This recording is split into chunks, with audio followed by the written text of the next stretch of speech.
शहर हैदराबाद के 20 पिछड़े हुए इलाकों में रह रहे 80% लोग शदीद गुर्बत का शिकार। कोविड लॉकडाउन और अक्टूबर 2020 में आए सैलाब का शाखसाना। पुराने हैदराबाद के 20 से ज्यादा स्लम इलाकों के 7,200 खानदानों पे किए गए सर्वे के मुताबिक तकरीबन 80% मकीनों ने जायदाद, रोजगार, आमदनी और सेहत को खोया है और बदतरीन गुर्बत का शिकार हो चुके हैं। ना बच्चे स्कूल जा पा रहे हैं, ना वालिदैन को कारखाने में काम मिल रहा है, ना ही उन्हें कोई तिब्बी इमदाद पहुंच रही है, जिसकी वजह से 35 साल की उम्र में 40% लोगों को बीपी की शिकायत लाहक हो चुकी है और 100 से ज्यादा खानदानों भीख मांगने पर मजबूर हो गए हैं। ऐसे में अपनी ज़कात के जरिए इन मजबूर लोगों की मदद की जा सकती है। सुनिए हेल्पिंग हैंड फाउंडेशन के मुश्तबा हसन अस्करी की जुबानी।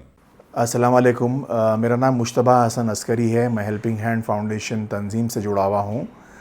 हमारी तंजीम हेल्थ केयर में हैदराबाद और तेलंगाना रियासत में गुज़िस्ता 15 साल से काम अंजाम दे रही है। हम मेडिकल रिलीफ, हमारे ख़ुद के हेल्थ सेंटर्स और हम rehabilitation, palliative, curative programmes Hyderabad में चलाते हैं। हर रमज़ान से पहले आज हम 5 साल से कोई ना कोई पहलू पे सर्वे कर रहे हैं। ये साल हमने 20 स्लम्स जो फ्लड से मुतासिर हुए थे गुज़िस्ता साल अक्टूबर के महीने में और जो कोविड लॉकडाउन का असर था इन एरियाज़ पर, उस पर हम एक जायज़ा लिए। फरवरी के महीने में 7,200 घर को हमने कवर किया। तकरीबन हमारे 30 वॉलंटियर 1.5 महीना सर्वे करे और आज ये सर्वे के कुछ मुख्तसर पॉइंट्स मैं आपके सामने रखना चाह रहा हूँ। हम बेसिकली एरियाज़ जो फ्लड से मुतासिर हुए थे, जैसा कि उस्मान नगर था, अलजुबैल कॉलोनी, शाहजहां नगर, शाहीन नगर, एर्राकुंटा, वादी अल सालीन, ये सारे एरियाज़ का जायज़ा लिया और मौजूदा क्या हालात है और लोग किस तरीक़े से परेशान हैं। क्योंकि हमारा वहाँ एक हेल्थ सेंटर भी हमने क़ायम करके वहाँ रन कर रहे हैं हम लास्ट 4 महीने से। तो आपके सामने मैं कुछ अहम बातें रखना चाह रहा हूँ। सर्वे से हमें ये पता चला कि सब में अहमियत की बात ये मालूम हुई कि 80% घर, ये 7,000 घरों में से 80% घरों में लॉस ऑफ प्रॉपर्टी, नौकरी और उनको सेहत के इश्यूज़ है। 80% घरों में सब में खौफनाक बात ये मालूम हुई कि 1 in 3 यानी कि 33% बच्चे जो 10 और 17 साल के बीच में हैं वो स्कूल छोड़ दिए। लॉकडाउन के बाद और फ्लड्स के बाद जो हालात आए, स्कूल से ड्रॉप आउट होकर घर की आमदनी में इजाफ़ा करने के लिए वो लोग होटलों में, शादी खानों में, आइसक्रीम की बंडी या कोई मैकेनिक के शॉप पे इस तरीके से जाके कमा के घर में आमदनी इजाफ़ा करने की कोशिश कर रहे हैं। और एक बात हमें जो इम्पॉर्टेंट मालूम हुई कि 26% औरतें सिंगल है, जिसमें से काफ़ी बड़ी तादाद में औरतों को मर्द इस लॉकडाउन के ज़रिए और ये जो कोविड के हालात हुए और फ्लड्स आए उनको अपने आप पर छोड़ के चले गए। तो 7,200 घर में जो हम औरतों से रुजू हुए मालूम किया तो उसमें 26% औरतों को सिंगल पाया गया। हेल्थ के काफ़ी सारे मसाइल है इन आबादियों में। जैसा हमने देखा फ्लड्स के बाद 70% लोग को प्रॉपर हेल्थ केयर फैसिलिटीज़ की सहूलत नहीं है, इसलिए कि ये एरियाज़ जो 20 स्लम है इसमें सरकारी जो PSCs होते हैं और बस्ती दवाखाने उतने नहीं हैं इधर। तो 70% लोग रोज़ की मारामारी में हेल्थ को नेगलेक्ट कर रहे हैं। उनके पास पैसे नहीं है जाके सही तरीके से इलाज करें और इलाज का पूरा दवा वगैरह ट्रीटमेंट कराने के लिए। तो लास्ट पॉइंट इसमें ये है साहब कि एक 100 फैमिलीज़ हमें ऐसे मिले जो फ्लड्स के बाद उनके हालात ऐसे पैदा हुए जो आज भीख मांग रहे। वो लोग जाकर मस्जिदों में और जो मार्केट के जो एरियाज़, जंक्शंस वगैरह रहते जहाँ ट्रैफिक रहती, ऐसे 100 फैमिलीज़ हमने पाया जिसने सब का उनका जो काम वाम जो ख़राब हो गया, अब वो भीख मांगने की नौबत पे आ गए।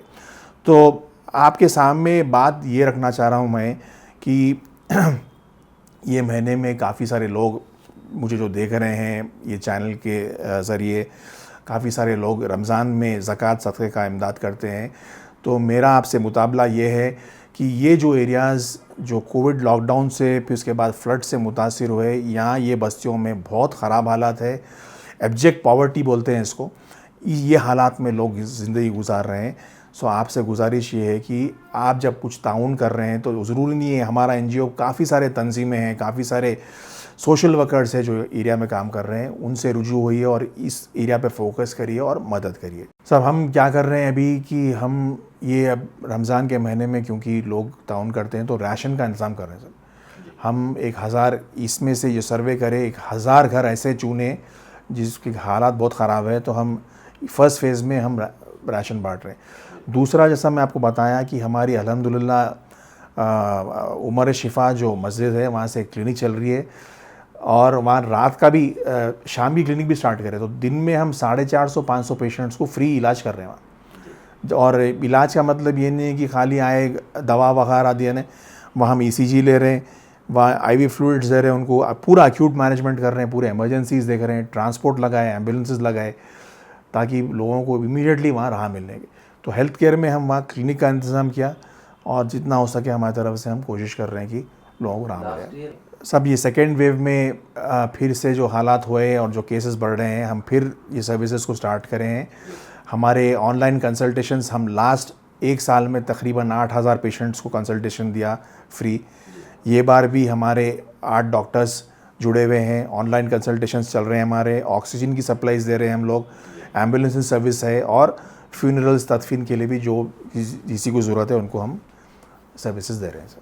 जो जैसा मैं बताया आपको, शाहीन नगर, बाबा नगर के कुछ इलाके, उस्मान नगर, अलजुबैल कॉलोनी, बारकस के कोई हिस्से, सलाला नबील कॉलोनी, पहाड़ी शरीफ, अमरीन कॉलोनी, जलपल्ली के कुछ हिस्से, राजीव गांधी नगर, सैफ कॉलोनी, वादी सालिहीन, अल जबरी कॉलोनी, हबीब कॉलोनी और शाहजहां कॉलोनी। इनके जो 7200 घरों को सर्वे करे हम लोग और 80% घरों में हम देखा कि लोगों को नौकरी नहीं है, आमदनी में घाटा है, सेहत के मसले हैं और 3 में से 1 बच्चे स्कूल छोड़कर ड्रॉप आउट होकर काम कर रहे हैं और 30% जो फैक्ट्रियों में काम कर रहे थे लोग, जो वहाँ ये अपने गोश्त के जो फैक्ट्रीज़ थे और जो काट चोप के ज़रिए के काम जो होता वो फैक्ट्रीज़ थे, वो पूरे बंद पड़े हुए हैं। तो ये जो वाइट कॉलर जिसको सैलरी मिलती थी वो जॉब कर रहे हैं, वो पूरे आज लेबर का काम कर रहे हैं। सब हम हमारे लिमिट में ही काम कर रहे हैं। गवर्नमेंट से हम बहुत बार कोशिश करें जाके रुजू होकर करने की, मगर वो वर्कआउट नहीं हुआ अभी तक। कि गवर्नमेंट की मदद ज़रूर पहुंची। जब सैलाब आया, फ्लड्स आए, 10,000 रुपये या जो भी गवर्नमेंट के तरफ से गया वो बहुत सारे लोगों को मिला, मगर वो काफ़ी नहीं है।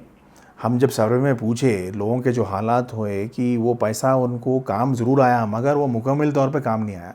आज सब में ज़्यादा वहाँ ज़रूरत ये है कि वहाँ जॉब्स की ज़रूरत है। हर घर में औरत, बच्चा, आदमी काम करने के लिए तैयार है मगर अपॉर्चुनिटी नहीं है। तो नौकरियों की ज़रूरत है उनको। तो अगर वहाँ कुछ जॉब्स क्रिएशन हुआ या कोई उनको जॉब्स के लिए अगर गवर्नमेंट की तरफ से कुछ इंतज़ाम हुआ तो काफ़ी हालात सुधर सकते हैं। 26% औरतें सिंगल पाए गए, उसमें से काफ़ी बड़ी तादाद को छोड़ दिए।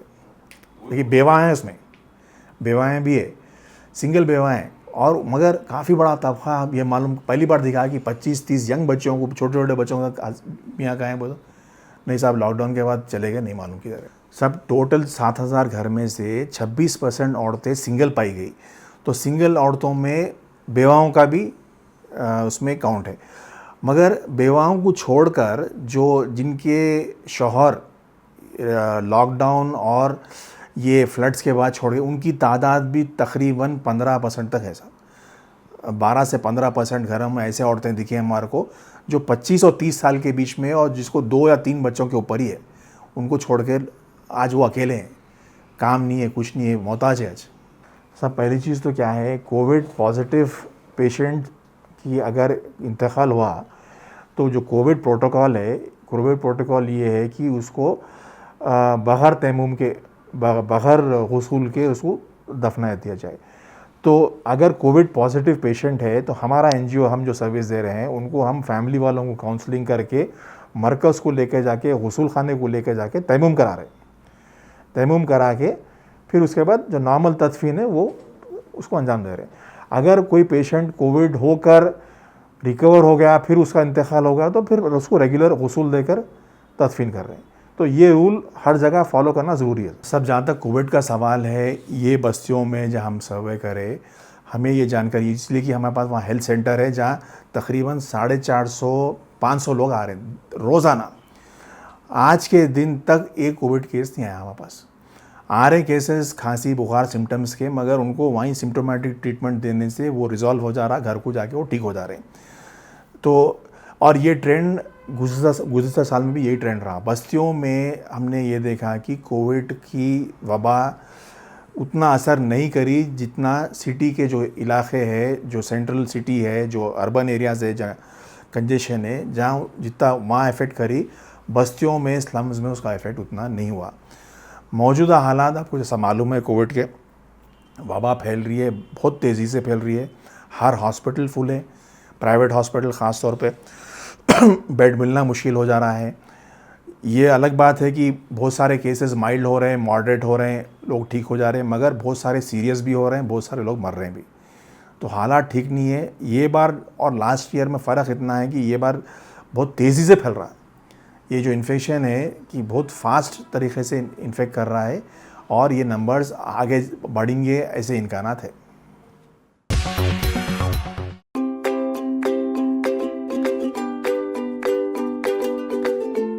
Every child's success story starts here, like a multifaceted diamond. Every student who steps into success school shines with brilliance, sculptured by teachers polished to perfection. If opportunity does not knock, I will build a door. To us, success comes in cans, not in can'ts. Success is falling 9 times, getting up 10. Some people dream of success, others put their heart and soul into working for it.